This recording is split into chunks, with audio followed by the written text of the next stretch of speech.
Hi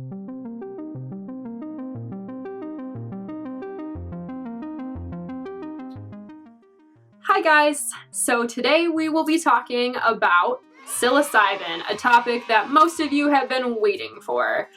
So I want to give a disclaimer that by no means am I endorsing the use of psilocybin in a recreational setting. That's not what the intent of this video is. The intent of this video is simply to provide history, knowledge, and place for dialogue in terms of psilocybin and why I'm an advocate for the use of psilocybin in a therapeutic setting. As always, I'm going to start this video off with the daily quote, "If you don't stand for something, you will fall for anything," said by Alexander Hamilton. Thank you, Alexander Hamilton. That was a phenomenal quote. Psilocybin is the active ingredient in magic mushrooms. So when we ingest psilocybin, it is converted to psilocin in our liver. And psilocin is what has those psychedelic properties to it. So a little bit about the history of psilocybin. This is a very, very sacred substance and was used in Mexico long before it was brought to the United States. Maria Sabina was at the cutting edge of psilocybin usage in Oaxaca City, Mexico. She was the facilitator of a lot of spiritual rituals that revolved around the use of Psilocybe cubensis mushrooms, which are psilocybin-containing mushrooms. She believed that this substance had immense spiritual healing properties, whatever it may be. She is really an important figure in terms of understanding the history of psilocybin, and I want to credit her for the work that she's done to bring psilocybin into the spiritual realm that it should be in. So I want to credit Maria Sabina for being the first healer to use psilocybin in a spiritual, ritualistic setting.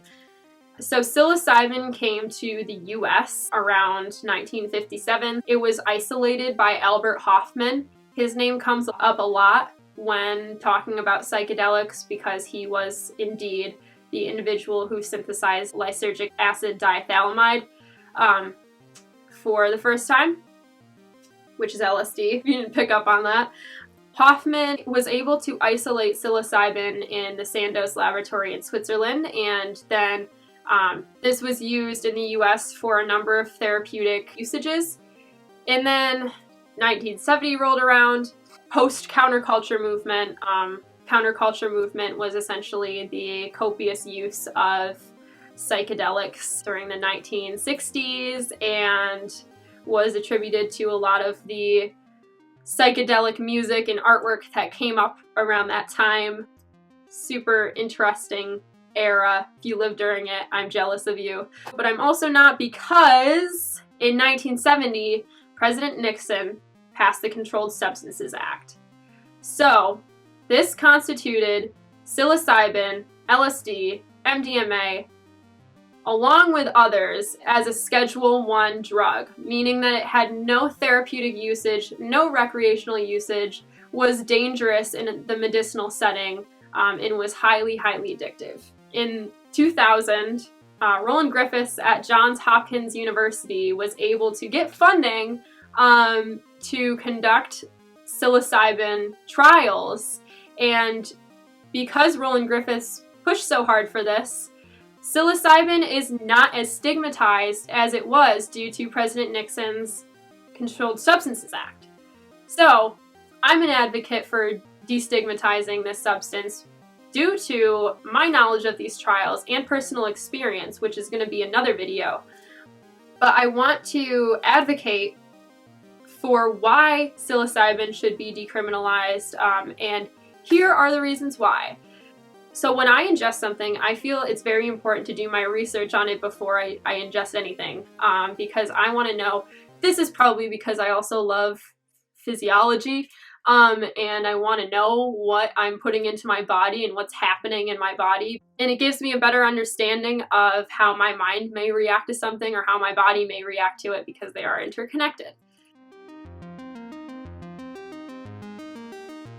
I'm going to give you guys kind of the neurological explanation of psilocybin to the extent of my understanding. So there's two main things that I want to touch on. First thing is that psilocybin is a serotonin agonist. We have neurotransmitters, and what neurotransmitters are little chemicals in our brain and also in our intestinal microbiota, aka our gut, which I hate saying because I think that's a gross word, but gets the point across. And these chemicals very much influence our mind and behavior. So an agonist is a substance that binds to a receptor.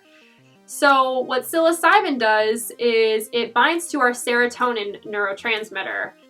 Serotonin is our happiness molecule. So it's really awesome that psilocybin binds to this molecule. Another really interesting thing about psilocybin is its disruption upon consumption in the default mode network. So the default mode network is a region in our brain that we can attribute all of our go-to thoughts to.